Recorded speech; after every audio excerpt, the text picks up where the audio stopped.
கர்த்தருடைய பரிசுத்த நாமத்துக்கு மகிமையுண்டாகட்டும். மீண்டுமாக உங்கள் நடுவில் நிற்பதற்கு ஆண்டவர் கொடுத்த நல்ல வாய்ப்புக்காக ஆண்டவருக்கு நான் நன்றி செலுத்துகிறேன்.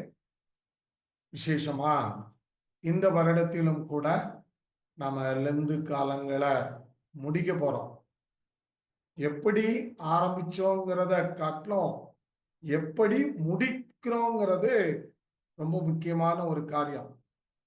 ஆரம்பம் அற்பமா இருந்தாலும் முடிவு ரொம்ப மகிமையா இருக்கணும், மகத்துவமா இருக்கணுங்கிறது ஆண்டவரும் விரும்புறார், நாமும் முயற்சி எடுக்கிறோம். அந்த வகையில இந்த வருடத்துல நாம லெந்து காலங்களை ஆரம்பித்தோம். அதை நாம நிறைவேற்றி முடிக்கின்ற பொழுது எப்படி முடிக்கிறோம்ங்கிறதுக்கு ஆதாரமாக தான் இன்றைய நாளிலும் கூட தேவ ஆவியானவர் நம்மோடு கூட இடைபடுவாராக.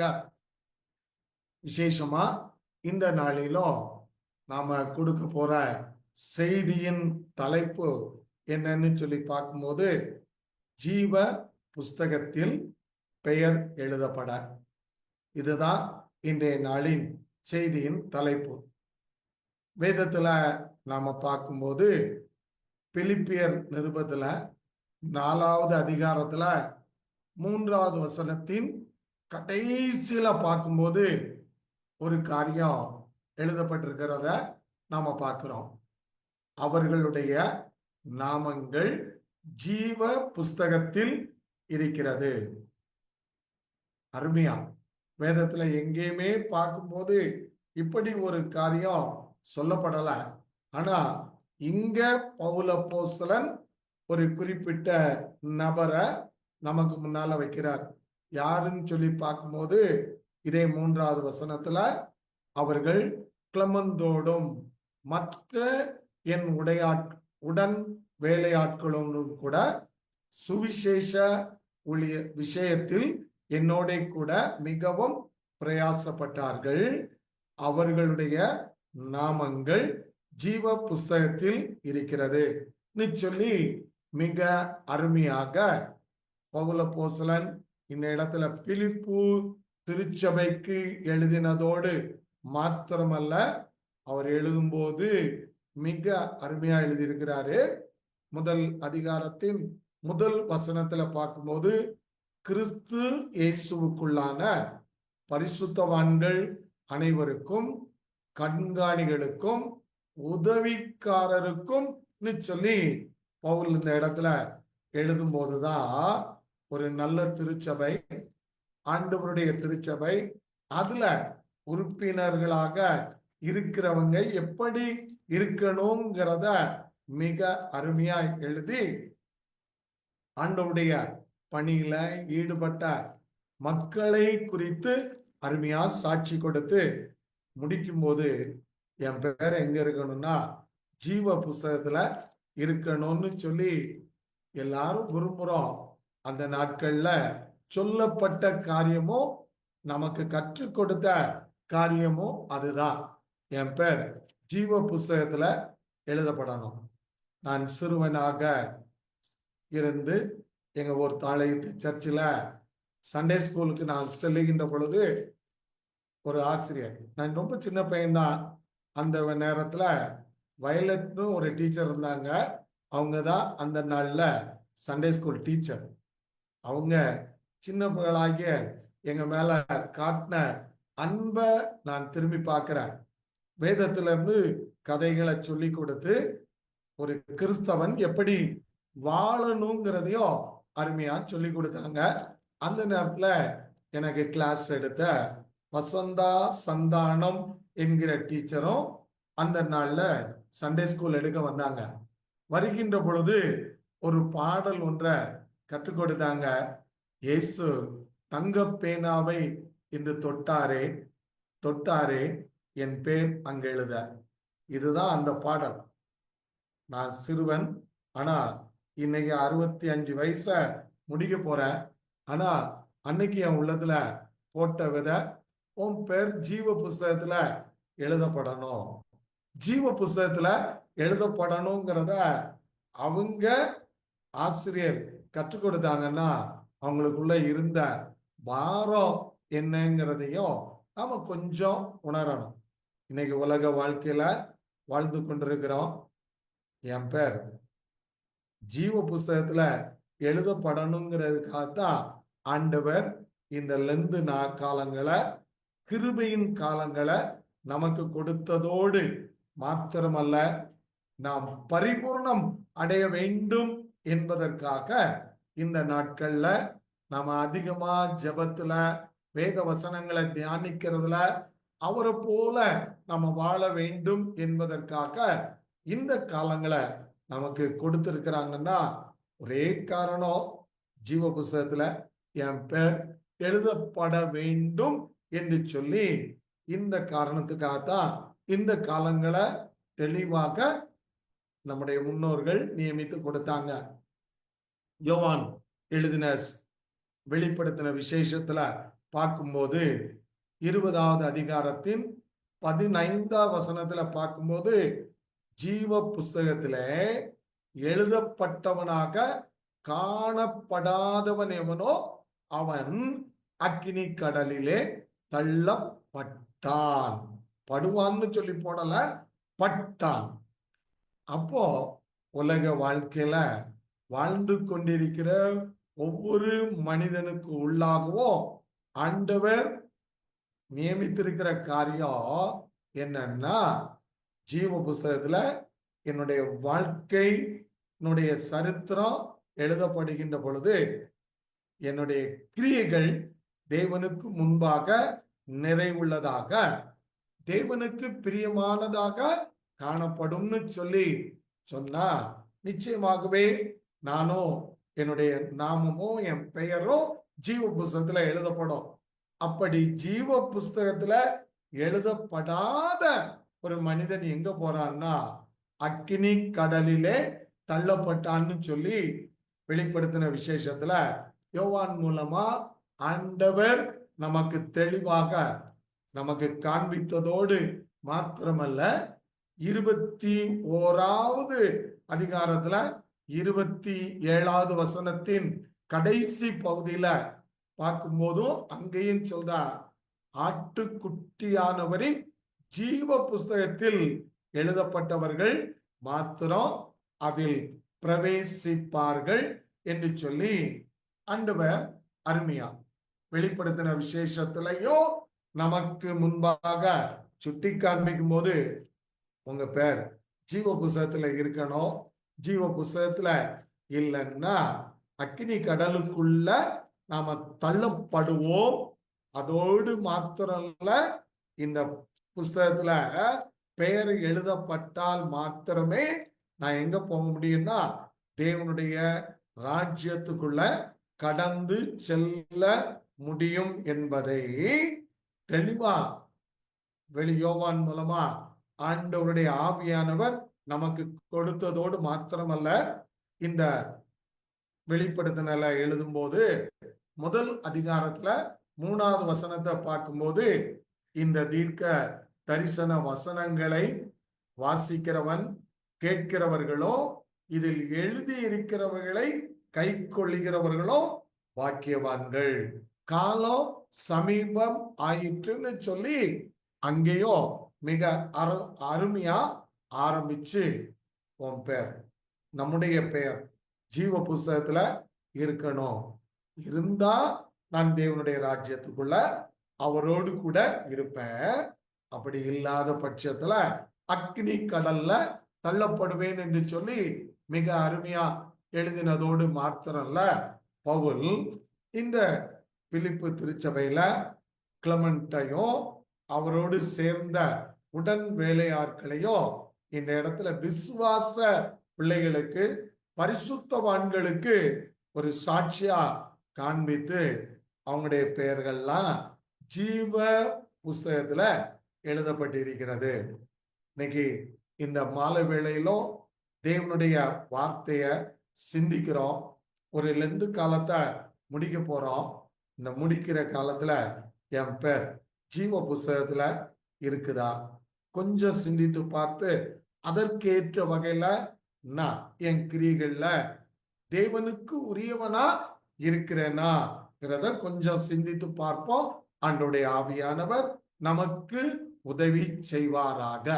3 காரியங்களை மாத்திரம் உங்கள் மத்தியில வைத்துவிட்டு நாம இந்த நாளின் கூடுகைய முடிக்க நான் விரும்புறேன். முதல்ல பார்க்கும்போது ஜீவ புஸ்தகத்துல பெயர் எழுதப்பட்ட சூழ்நிலையில பவுல் அப்போஸ்தலன் இந்த இடத்துல எழுதுற காரியம் என்னன்னா, 2வது வசனம், 4வது அதிகாரத்தின் 2வது வசனத்துல பார்க்கின்ற பொழுது, கர்த்தருக்குள் ஒரே சிந்தையாயிருக்க ஏயோதியாளுக்கும் சிந்திக்கையாளுக்கும் ஒரே சிந்தையாயிருக்க ஏயோதியாளுக்கும் சிந்திக்கையாளுக்கும் புத்தி சொல்கிறேன். 2 சகோதரிமார பவுல் இந்த இடத்துல காண்பித்து அந்த இடத்துல அவங்களுக்கு சொல்லுகின்ற காரியம் என்னன்னு சொல்லி பார்க்கும்போது, சகோதரிமாரே, உங்களுடைய சிந்தையில கர்த்தருக்குள்ள ஒரே சிந்தையாய் இருங்கள் என்று சொல்லி பவுல் தெளிவா எழுதியிருக்கிறத பார்க்கிறோம். இந்த சிந்தை என்கின்ற வார்த்தைக்கு தமிழ் அகராதியில அதனுடைய பொருள், அதனுடைய அர்த்தம் என்ன என்று சொல்லி பார்க்கும்போது, மனிதனுடைய செயல்பாடு சொல்லி ஒரு மீனிங்க நான் பார்த்தேன். அப்படி இருக்கின்ற சூழ்நிலையில பவுல் எழுதுறாரு, ஒரே சிந்தை, ஒரே சிந்தையாகிருங்கன்னு சொல்லி பவுல் எழுதுறாருன்னா, உங்களுடைய செயல்பாடுகள்ல நீங்க எப்படி இருக்கணும்? ஒரே சிந்தை. அதுவும் எப்படிப்பட்ட சிந்தையா இருக்கணும்னா, இயேசுவை போல, கிறிஸ்து இயேசுவை போல என்னுடைய சிந்தை காணப்பட வேண்டும் என்று சொல்லி பவுல் மிக அருமையா இந்த இடத்துல அவர்களுக்கு புத்தி சொல்லி எழுதி, இதே காரியத்தை தான் வாசிக்கிறவர்கள், சிந்திக்கிறவங்க, தியானிக்கிறவங்களுக்குள்ளேயும் இந்த சிந்தை காணப்பட்டால் என் நாமமோ என் பெயரும் ஜீவ புஸ்தகத்துல எழுதப்படும் என்று சொல்லி அருமையா பவுல் அப்போஸ்தலன் குறிப்பிடுகிறத பார்க்கிறோம். இந்த பவுல் அப்போஸ்தலன் இந்த சிந்தையை குறித்து எழுதுகின்ற பொழுது 1 கொரிந்தியரின் புஸ்தகத்துல 1வது அதிகாரத்தின் 16வது வசனத்தை நாம் பார்க்கும்போது, அங்கேயும் கொரிந்து திருச்சபைக்கு, பரிசுத்தவான்களுக்கு, விசுவாசிகளுக்கு எழுதும்போது அவர் எழுதுற காரியம், கர்த்தருக்கு போதிக்கத்தக்கதாக அவருடைய சிந்தையை அறிந்தவன் யார்? எங்களுக்கோ கிறிஸ்துவின் சிந்தை உண்டாயிருக்கிறது. பவுல் எழுதின காரியம் என்னன்னா, எனக்குன்னு எழுதல, எங்களுக்கு சபைக்குள்ள இருக்கிற ஃபெலோஷிப்ல, கிறிஸ்துவுக்குள்ளாக உறவு கொள்கின்ற தேவ பிள்ளைகளுக்கு எழுதும் போது அங்க எழுதுற காரியம், எங்களுக்கோ கிறிஸ்துவின் சிந்தை. அப்போ இந்த கிறிஸ்துவின் சிந்தை என்கின்ற வார்த்தைய கொஞ்சம் அப்படியே அலசி ஆராய்ந்தோன்னு சொன்னா, கிறிஸ்து இயேசுவின் சிந்தை என்ன? ஆண்டவர் பிதாவுக்கு கீழ்ப்படிந்தது போல தேவனுடைய பிள்ளைகளாகிய நாமோ அவருக்கும் அவருடைய வார்த்தைக்கு, வசனத்துக்கு கீழ்ப்படிய வேண்டும் என்று சொல்லி பவுல் அப்போஸ்தலன் இந்த இடத்துல எழுதினதோடு மாத்திரமல்ல, நான் முன்னால தூரமா தான் இருந்தேன், ஆனா இப்பமோ ஆண்டவரை அறிந்த பின்பாக எனக்குள்ள அவருடைய சிந்தை, அவரிடத்திலிருந்து நான் பெற்றுக்கொண்ட இந்த காரியங்களை நான் ஏற்றுக்கொண்டதோடு மாத்திரமல்ல, நான் அவருக்கு கீழ்ப்படியணும். அதோடு மாத்திரமல்ல, கிறிஸ்து இயேசு தன்னை தாழ்த்தினது போல நாமோ ஆண்டவருடைய பிள்ளைகளாகிய நாமோ தாழ்மையோடு கூட அவருக்கு முன்பாக தாழ்மையோடு காணப்படணும்னு சொல்லி பவுல் அப்போஸ்தலன் இந்த இடத்துல சொன்னதோடு மாத்திரமல்ல, எங்களுக்குள்ள கிறிஸ்து இயேசுவினுடைய சிந்தையாகிய கீழ்ப்படிதலோ தாழ்மையோ எங்களுக்குள்ள இருக்குதுன்னு சொல்லி பவுல் அப்போஸ்தலன் தெளிவா சுட்டி காண்பித்ததோடு மாத்திரமல்ல, இதே பிலிப்பியர் நிருபத்துல அவர் எழுதும்போது எழுதுறாரு. 2வது அதிகாரத்துல பார்க்கும்போது 5வது வசனத்துல இவ்விதமா எழுதுறாரு. கிறிஸ்து இயேசுவில் இருந்த சிந்தையே உங்களிலும் இருக்க கடவது. இன்னைக்கு உலக வாழ்க்கையில வாழ்ந்து கொண்டிருக்கிறோம், விசுவாசியா இருக்கிறோம், தேவனுடைய ஊழியர்களாக இருக்கிறோம். ஆனா பவுல் சொன்ன காரியம் ஊழியக்காரனுக்கும் சொல்றாரு, விசுவாச பிள்ளைக்கும் சொல்றாரு. ஆனா அதுல சொல்லப்படுகின்ற பொழுது, பரிசுத்தவான்களுக்கும் சொல்லுகின்ற பொழுது, அவருடைய சிந்தை நமக்குள்ள காணப்படணும்னு சொல்லி இந்த பிலிப்பியர் நிருபத்துல 2வது அதிகாரத்துல முதல் வசனத்தில இருந்து 12வது வசனம் வரைக்குள்ள பகுதியில நாம எப்படி செயல்பட வேண்டும் என்பதை, அவருடைய சிந்தையில இருக்கிற நாம் எப்படி செயல்பட வேண்டும் என்பதையும் இந்த இடத்துல மிக அருமையா எழுதியிருக்கிறத பார்க்கிறோம். அப்போ ஜீவ புஸ்தகத்துல என் பேர் எழுதப்படணும். எனக்குள்ள காணப்பட வேண்டியது கிறிஸ்து இயேசுவின் சிந்தை. அதுக்கு என்ன செய்யணும்னு சொல்லி பார்க்கும்போது 2வது அதிகாரத்துல 2வது வசனத்தை பார்க்கும்போது, ஏக சிந்தை, ஏக அன்புள்ளவர்களாய் இருந்து இசைந்த ஆத்துமாக்களாய் ஒன்றே சிந்தித்து என் சந்தோஷத்தை நிறைவாக்குங்கள்னு சொல்லி அப்படியே எழுதிட்டு வரார். நம்ம வீட்டுல உட்கார்ந்து கொஞ்சம் இந்த பகுதியெல்லாம் சிந்தித்து பார்த்து, இந்த காலங்கள்ல எனக்குள்ள அவருடைய சிந்தை இருக்குதா?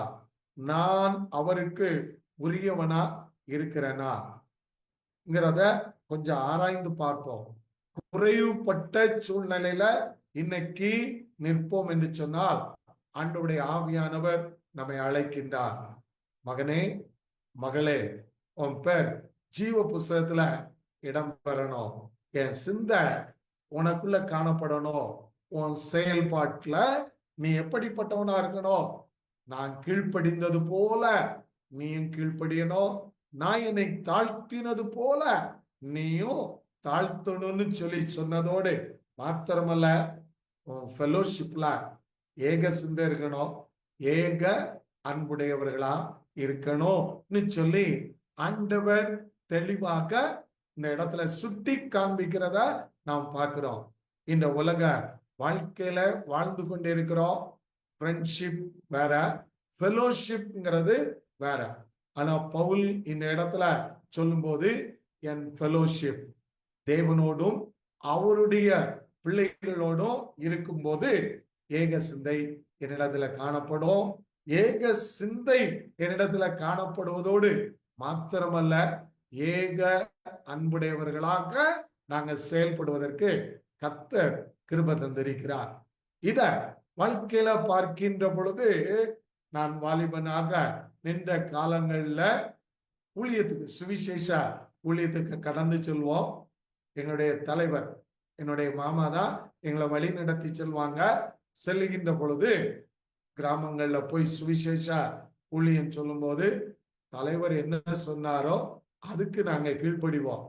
அதோடு மாத்திரமல்ல, மக்களை சந்திங்கன்னு சொல்லும் போது எங்க கிட்ட இருக்கிற இயேசுவ, நாங்க பெற்றுக்கொண்ட ரட்சிப்ப மற்றவங்களுக்கு நான் எப்படிப்பட்ட வாழ்க்கை வாழ்ந்தேன், எப்படிப்பட்ட கிரியில இருந்தேன், இன்னைக்கு நான் எப்படி இருக்கிறேங்கிறத மற்றவங்ககிட்ட விதைப்பதற்கு கர்த்தர் கிருபை தந்தார்.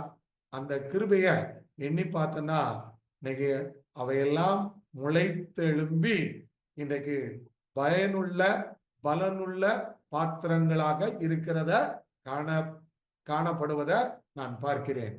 அருமையான இந்த ஜூம் மீட்டிங்ல பார்ட்டிசிபேட் பண்ணுகிற என் சகோதரனே, சகோதரியே, இந்த மாலை வேளையிலும் தேவ ஆவியானவர் நம்மோடு கூட பேசுகிறார்.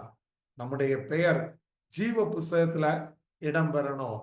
அதுக்கு பவுல் இந்த இடத்துல 2 சகோதரிமாருக்கும் புத்தி சொல்ற காரியம் என்னன்னா, ஒரே சிந்தையாய் இருங்கள் என்று சொல்லி புத்தி சொல்றார். இன்னைக்கு புத்தி சொல்லுகின்ற பொழுது கேட்காத ஜனங்கள் நடுவுல நம்ம இருக்கிறோம். கேட்காத ஜனங்கள் நடுவுல இருந்தாலும் வாயில எக்காலத்தை வைத்து சொல்ல வேண்டியத சொல்லணும். கேட்கிறது அவங்களுடைய விருப்பம். ஆனாலும் விதைக்கிற வசனம் ஒரு நாள் கேட்கக்கூடிய இருதயத்துல கிரியை செய்யும். ஆகையினால சோர்ந்து போகாம உற்சாகத்தோடு ஒரே சிந்தையாய் கிறிஸ்து இயேசுனுடைய சிந்தையை தரித்தவர்களாக நாம் வாழ்ந்தோம் என்று சொன்னால், வாழ்வோம் என்று சொன்னால், நம்முடைய பெயர் நிச்சயமாக ஜீவ புஸ்தகத்துல எழுதப்படும் என்பதுல சந்தேகமே இல்லை. இரண்டாவதாக பவுல் அப்போஸ்தலன் இந்த அருமையான கிளமெண்ட் அவரோடு சேர்ந்திருக்கிற பிள்ளைகளை குறித்து எழுதும்போது அவர் சொல்ற காரியம் 3வது வசனத்துல நடுவுல பார்க்கும்போது, அவர்கள் கிளமெண்டோடும் மற்ற என் உடன் வேலையாட்களோடும் கூட சுவிசேஷ விஷயத்தில் என்னோட கூட மிகவும் பிரயாசப்பட்டார்கள். எங்க பிரயாசப்பட்டார்கள் சொல்லி பார்க்கும்போது, சுவிசேஷ விஷயத்தில் என்னோட பிரயாசப்பட்டார்கள். ஆண்டவர் இந்த பூமியில நமக்கு கொடுத்த கட்டளை உலகமெங்கும் போங்க, உலகமெங்கும் செல்லுங்கள் என்று சொல்லி சொன்னதோடு மாத்திரமல்ல, சுவிசேஷத்தை பிரசங்கியுங்கள் என்று சொல்லி ஆண்டவர் தெளிவான ஒரு கட்டளை கொடுத்ததோடு மாத்திரமல்ல, நம்மிடத்துல அவர் செய்ய சொன்ன காரியம் என்னன்னா, மனம் திரும்புதல, பாவ மன்னிப்ப, சிலுவையின் மேன்மை, அவனுடைய பாடுகளை, பரலோக ராஜ்யத்தை தெளிவா காண்பீங்க, நீதியை காண்பீங்க, நியாய தீர்ப்ப காண்பீங்க சொல்லி சொல்றதுதான் சுவிசேஷம். இதத்தான் ஆண்டவரும் தன்னுடைய பிள்ளைகளுக்கு, சீடர்களுக்கு அருமையா சொன்னதோடு மாத்திரமல்ல, இன்னைக்கு நாமெல்லாம் மகிழ்ந்து களி கூர்ந்து இருக்கிறோன்னா, நமக்கு அன்னுடைய வசனத்தை, வார்த்தைய கொண்டு வந்த தேவனுடைய பிள்ளைகளை நாம் ஒரு நாளும் மறக்க கூடாது. அவருடைய எண்ணங்களை, அவருடைய சிந்தைகளை நாம ஒரு நாளும் மறக்கவே கூடாது. ஏனென்று சொன்னால், நாம் இன்னைக்கு உயர்ந்திருக்கிறோம் சொன்னா, தேவனுடைய பிள்ளைகள் நம் நடுவுல வந்ததோடு மாத்திரமல்ல, அவர்கள் பட்ட பாடுகள், அவர்கள் பட்ட உபத்திரவங்கள் எல்லாத்தையும் தன்னுடைய சரீரத்துல ஏற்றுக்கொண்டு நமக்கு இயேசு கிறிஸ்துடைய அன்பை கொடுத்தபடினால் இன்னைக்கு நாம நல்ல நிலையில இருக்கிறோம். 100 வருடத்துக்கு முன்னாக நாம் எப்படி இருந்தோம், நம்முடைய முன்னோர்கள் என்ன சூழ்நிலையில இருந்தாங்க, அதெல்லாம் கொஞ்சம் சிந்தித்து பார்த்தோம்னா, நாம பார்க்கும்போது என் வாழ்க்கை அன்னைக்கு மர்காஷி ஐயரும், அதோடு reverend John Thomas, Rhenius Iyer அவர்கள்லாம் வரலன்னா, இன்னைக்கு நான் இந்த இடத்துல நின்று உங்கள் மத்தியில பேச முடியாது. ஆனா அவங்க எடுத்த பிரயாசம் எப்படியாகிலும் இந்த சந்ததி, நாற்றம் எடுத்த சந்ததி, உடையின்றி நிற்கின்ற சந்ததி, இயேசு கிறிஸ்து இல்லாம நிர்வாணமா நிற்கிற இந்த சந்ததி மாறணும், இயேசு கிறிஸ்துடைய அன்பு செல்லணும்னு சொல்லி அவங்க கொண்டு வந்து கொடுத்ததன் விளைவு, அவங்க எடுத்த பிரயாசம் இன்னைக்கு நம்மை மகிழ்வுற செய்தது. இந்த பிரயாசத்தை தான் ஆண்டவரும் நமக்கு முன்னாக வைத்ததோடு மாத்திரமல்ல, நீங்களும் நானும் செய்ய வேண்டியது சுவிசேஷ ஊழியத்தை செய்யுங்க. ஆண்டவரிடத்திலிருந்து நீங்க பெற்றுக்கொண்டத, நாம் பெற்றுக்கொண்டத மற்றவங்களுக்கு கொடுங்க, காண்பீங்கன்னு சொல்லி அருமையா சொன்னதோடு மாத்திரமல்ல, இப்படி நாம செயல்பட்டோம் என்று சொன்னால் நிச்சயமாகவே நாம எங்க இருக்கணும்னா, ஜீவ புஸ்தகத்துல பெயர் எழுதப்படுகின்ற ஒரு நல்ல பாக்கியத்தை நாம பெற்றுக் கொள்கிறவர்களாக இருக்கிறோம் என்பதுல சந்தேகமே இல்லை. இத ஆண்டவரும் தன்னுடைய ஜனங்களுக்கு தெளிவாக கற்றுக் கொடுத்ததோடு மாத்திரமல்ல, நீங்களோ சுவிசேஷ ஊழியத்துல உடன் பங்காளிகளாய் இருக்கிறபடினால எவ்விதமா செயல்படணுங்கிறத மத்தேயு எழுதின சுவிசேஷத்துல 25வது அதிகாரத்துல பார்க்கும்போது 34வது வசனத்துல இருந்து 46வது வசனம் வரைக்குள்ள பகுதியில தேவனுடைய ராஜ்யத்தை ஆயத்தப்படுத்தி இருக்கிறார் கர்த்தர். அந்த ராஜ்யத்துக்குள்ள நம்மை சேர்த்து கொள்ளணும்னா என்ன செய்யணுங்கிறதையும் தெளிவா சொல்லி இருக்கிறத பார்க்கிறோம். என்ன செய்யணும் சொல்லி இருக்கிறார்னா 35வது வசனத்துல பார்க்கும்போது, பசியாயிருந்தேன், எனக்கு போஜனம் கொடுத்தீர்கள், தாகமாயிருந்தேன், என் தாகத்தை தீர்த்தீர்கள், அந்நியனாயிருந்தேன், என்னை சேர்த்து கொண்டீர்கள் சொல்லி ஆண்டவர் அங்க ஆரம்பிச்சுட்டு அடுத்து சொல்லும் போது, வஸ்திரம் இல்லாதிருந்தேன், எனக்கு வஸ்திரம் கொடுத்தீர்கள், வியாதியாய் இருந்தேன், என்னை விசாரிக்க வந்தீர்கள், காவலில் இருந்தேன், என்னை பார்க்க வந்தீர்கள்னு சொல்லி ஒரு பெரிய பட்டியலை கொடுத்ததோடு மாத்திரமல்ல, யாரு சொன்னா உன் சகோதரன் தான், உன் பக்கத்துல இருக்க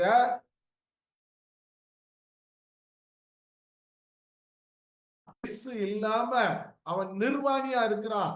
இயேசு இல்லாம அவன் எப்படி சந்தோஷத்தை பெற்றுக்கொள்ளணும், சமாதானத்தை பெற்றுக்கொள்ளணும்னு வழி தெரியாம நிற்கின்ற சூழ்நிலையில அறிந்த நாம் அவங்களுக்கு சுவிசேஷம் சொல்ல பிரயாசப்படுங்க. இத பவுல் அப்போஸ்தலன் தன்னுடைய வாழ்க்கையில இயேசு கிறிஸ்துவை பெற்றுக்கொண்ட பின்பாக எல்லா இடங்களுக்கும் கடந்து சென்றார். ஆண்டவருடைய அன்பை கொடுத்தார், பாடுகளை அனுபவித்தார், உபத்திரவங்களை அனுபவித்தார். விதைத்த இடங்களில் எல்லாம் இன்னைக்கு பலனை கொடுத்ததோடு மாத்திரமல்ல, இன்னைக்கும் பவுல் எழுதின நிருபங்கள் நம்மை வழி நடத்தி நம்மை உருவாக்கி தேவ ராஜ்யத்தை கட்டுவதற்கு பயன்படுத்துகின்றன. இத பவுல் அப்போஸ்தலன் இந்த அருமையான 2 சகோதரிகளுக்கும் தெளிவாக காண்பித்ததோடு மாத்திரமல்ல, நீங்க பிரயாசப்படுங்கன்னு சொல்லி புத்தி சொல்லுகிறேன் என்று சொல்லி பவுல் அப்போஸ்தலன் ஏயோதியாளுக்கும் சிந்திக்கையாளுக்கும் புத்தி சொல்றாரு. யாரை காண்பித்து? கிளமெண்ட, அவரோடு கூட உடன் ஊழியம் செய்த அவங்க எல்லாம் என் கூட இருந்தாங்க கிறிஸ்துவை அறிவிக்கின்ற பணியில. இந்த மாலை வேளையிலும் நம்ம சின்ன கூட்டமா ஆண்டவருடைய பாதத்துல அமர்ந்திருக்கிறோம். என் பேர் ஜீவ புஸ்தகத்துல எழுதப்படணும்னா நாம் பிரயாசப்படணும். எதுல பிரயாசப்படணும்? என் சந்ததி அது கர்த்தருடைய சந்ததியா இருக்கணும். என் சந்ததியில இருக்கிறவங்க கர்த்தரை காண்பிக்கிறவர்களாய், கர்த்தரை கொடுக்கிறவர்களாய் இருக்கணும். ஒரு நல்ல சந்ததிய நான் உருவாக்குவதற்கு என்னை அர்ப்பணிக்கிறேன் என்று சொல்லி நீங்களும் நானும் பிரயாசப்பட்டோம் என்று சொன்னால் நிச்சயமாகவே என் பெயர் ஜீவ புஸ்தகத்துல இடம் பெறும் என்பதுல சந்தேகமே இல்லை. கடைசியா 3வதாக பவுல் அப்போஸ்தலன் இந்த இடத்துல அவர் இதே பிலிப்பு திருச்சபைக்கும் இந்த சகோதரிமாருக்கும் சொல்லுகின்ற ஒரே காரியம் என்னன்னா, முதல் வசனத்துல பார்க்கிறோம், ஆதலால் எனக்கு பிரியமும் வாஞ்சையுமான சகோதரரே, எனக்கு சந்தோஷமும் கிரீடமும் ஆனவர்களே, பிரியமானவர்களே, இந்தபடியே கர்த்தருக்குள் நிலைத்திருங்கள். இங்க பவுல் சொல்ற காரியம் என்னன்னா, எனக்குள்ள நீங்க நிலைத்திருங்க. ஆண்டவரும் கூட சொல்லுகின்ற ஒரே காரியம், என்னில் நிலைத்திருங்கள், என்னில் நிலைத்திருங்கள் என்று சொல்லிதான் ஆண்டவரும் தன்னுடைய சீடர்களுக்கும் அவர் கட்டளையிட்டு கொடுத்ததோடு மாத்திரமல்ல, அதுல நிலைச்சிருந்தீங்கன்னா நீங்க என்னுடைய சீடர்கள், என்னுடைய சிநேகிதர்கள் சொல்லி அருமையா எழுதியிருக்கிறத பார்க்கிறோம். யோவான் எழுதின சுவிசேஷம் 15வது அதிகாரத்துக்குள்ள பார்க்கும்போது இந்த காரியத்தை மிக அருமையாக எழுதியிருக்கிறத பார்க்கலாம். 4வது வசனத்துல பார்க்கும்போது ஆண்டவர் சொல்றாரு, என்னில் நிலைத்திருங்கள், நானோ உங்களில் நிலைத்திருப்பேன். முதல் வசனத்துல சொல்றாரு, நான் மெய்யான திராட்சை செடி, நீங்க யாரு? கொடிகள். கொடிகள் சொல்லி ஆண்டவர் இந்த இடத்துல சொல்லும் போது, நான் செடிப்பா, நீங்க கொடி, நீங்க வளரணும், நீங்க பெருகணும், நீங்க வளர்ந்தீங்கன்னா தான் கனி கொடுக்க முடியும். எப்போ நான் வளர முடியும்? இயேசு கிறிஸ்துவை அறிகிற அறிவு எனக்குள்ள வேண்டும் என்ற வாஞ்சையோடு நான் கேட்பதோடு மாத்திரமல்ல, அந்த அறிவை நான் பெற்றுக்கொள்கின்ற பொழுது நான் வளர்றேன். அப்படி வளர்கின்ற சூழ்நிலையில தேவன் விரும்புகின்ற கனிகள் என்னிடத்துல காணப்படும்.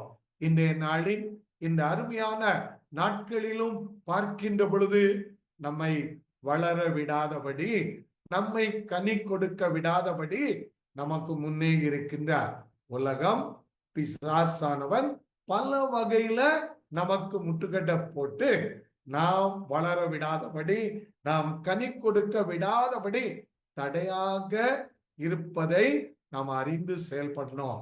ஆனா இன்றைய நாட்கள்ல நமக்கு விரோதமா பிசாசானவன் சைலண்டா வேத வசனங்களை கொண்டும் தேவனுடைய பிள்ளைகளை கொண்டும் நம்ம வளருவதற்கும் இடறுவதற்கும் பல காரியங்களை நமக்கு முன்னால ஓடுகின்ற பொழுது நாம மனுஷனை நம்பி மனுஷனை பார்த்து அவன் பின்னால போயிடுறோம். நம்ம வளரல, சோர்ந்துடுறோம். சோர்ந்ததோடு மாத்திரமல்ல, வழி விலகி செல்றோம். அதனாலதான் இந்த இடத்துல நீங்க நிலைத்திருங்க. யாருக்குள்ள? கர்த்தருக்குள்ள நிலைத்திருங்கன்னு சொல்லி பவுல் அப்போஸ்தலன் பிலிப்பு திருச்சபைக்கு எழுதினதோடு மாத்திரமல்ல, ஆண்டவரும் தன்னுடைய சீடர்களுக்கு சொல்லும் போது என்னில நிலைத்திருங்க, நான் உங்களை நிலைத்திருப்பேன், நான் மெய்யான திராட்சை செடி, நீங்கள் கொடிகள். ஆனா நீ கனி கொடுக்கணும்னா உன்னை நான் சுத்தம் பண்ணிக்கிட்டே தான் இருப்பேன். உனக்குள்ள இருக்கிற அசுத்தம் எல்லாத்தையும் நான் நீக்கி நான் சுத்தம் பண்ணிக்கொண்டே இருப்பேன். நான் சுத்தம் பண்றதுக்கு நீங்க இடம் கொடுத்தீங்கன்னா மிகுந்த கனிகளை கொடுப்பீங்கன்னு தெளிவா சொன்னதோடு மாத்திரமல்ல, உன் பேர் ஜீவ புஸ்தகத்துல எழுதப்படணும்னா ஆண்டவருக்குள்ள நிலைத்திருங்கன்னு சொல்லி பவுல் அந்த இடத்துல எழுதினதோடு மாத்திரமல்ல, ஆண்டவரும் தன்னுடைய சீடர்களை பார்த்து சொல்லும் போது 8வது வசனத்துல பார்க்கின்ற பொழுது, நீங்கள் மிகுந்த கனிகளை கொடுப்பதினால் என் பிதா மகிமைப்படுவார், எனக்கும் சீஷராய் இருப்பீர்கள் என்று சொல்லி பவுல் அப்போஸ்தலன் ஆண்டவர் இந்த இடத்துல தன்னுடைய சீடர்களுக்கு சொன்னதோடு மாத்திரமல்ல, அடுத்து 13வது வசனத்துல சொல்லும் போது, ஒருவன் தன் சிநேகிதருக்காக தன் ஜீவனை கொடுக்கிற அன்பிலும் அதிகமான அன்பு ஒருவரிடத்திலும் இல்லைன்னு சொல்லி சொன்னதோடு மாத்திரல்ல, அடுத்த வசனத்துல சொல்லும் பொழுது, நான் உங்களுக்கு கற்பிக்கிற யாவையும் நீங்கள் செய்வீர்களானால் என் சிநேகிதராய் இருப்பீர்கள்.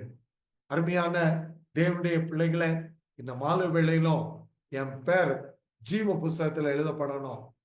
அதுக்கு பவுல் அங்க பிலிப்பு திருச்சபைக்கு சொல்லும் போது நிலைத்திருங்க. யாருக்குள்ள?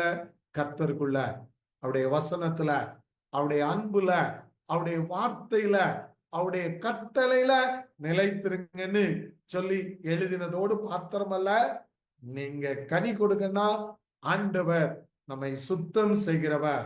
சுத்தம் செய்வதோடு மாத்திரமல்ல, என்னுடைய பிரயாசத்தின் மூலமா பிரதிபலனை கொடுக்கும் போது ஆண்டவர் மகிமைப்படுகிறவரா இருப்பதோடு மாத்திரமல்ல, நாம் அவருக்கு ஒரு ஷீடரா இருக்கிறோம். அதோடு கொடுக்கிறவர்ல என்னுடைய சிநேகிதன் என்கின்ற மேலான பாக்கியத்தை ஆண்டவர் இந்த இடத்துல தெளிவாக கொடுத்ததோடு மாத்திரமல்ல, என்னல நீங்க நிலைத்திருக்கணும்னு சொல்லி நான் விரும்புறேன்.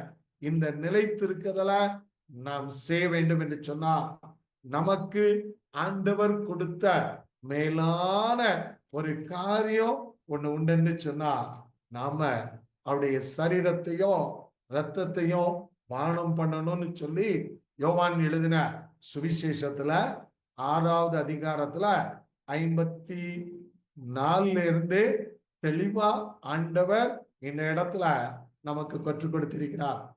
நம்முடைய ஆண்டவர் நம்மேல் வைத்த அன்பு, நாம் ரட்சிக்கப்பட வேண்டும், நாம் நம்முடைய நிர்வாணத்திலிருந்து விடுதலை அடையணும். நம்மை நிர்வாணமாக்கி மகிழ்ந்தவன் பிசாசு, ஆனா நிர்வாணத்தை மறைத்தவர் கர்த்தராகிய இயேசு கிறிஸ்து. அன்னைக்கு ஆதாமோ ஏவாளும் பாவம் செய்தாங்க, நிர்வாணியா இருந்தாங்க. அத்தி இலையை பறிச்சு அதுல உடைய உடுத்திட்டாங்க. ஆனா ஆண்டவரோ அந்த இடத்துல அவங்களுக்கு தோல் உடைய கொடுக்கும் போது ஒரு மிருகத்தை அடித்து கொன்று, இதன் மூலம் உன் நிர்வாணத்தை மறைச்சுக்கோ.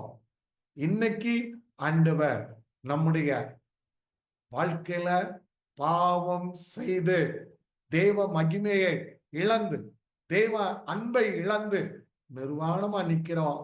ஆனா நம்முடைய நிர்வாணத்தை மறைக்க இயேசு கிறிஸ்து சிலுவையில தன்னுடைய விலையேற பெற்ற இரத்தத்தை சிந்தி நமக்கு ரட்சிப்ப, மீட்ப, மன்னிப்ப உண்டு பண்ணி வைத்திருக்கிறார். அதுக்குதான் ஆண்டவருடைய பந்தி அண்டையில நாம் செல்லணும், அவருடைய சரீரத்தை புஷிக்கணும், அவருடைய ரத்தத்தை பானம் பண்ணணும்னு சொல்லி தெளிவா கற்றுக் கொடுத்ததோடு மாத்திரமல்ல, 56வது வசனத்துல என் மாம்சத்தை புசித்து என் ரத்தத்தை பண்ணுகிறவன் என்னிலே நிலைத்திருக்கிறான், நானும் அவனில் நிலைத்திருக்கிறேன். உலகத்தின் வெளித்தோற்றத்தை பார்க்கிறவர் அல்ல இயேசு கிறிஸ்து. உள்ள பார்க்கிறார், இருதயத்தை பார்க்கிறார்.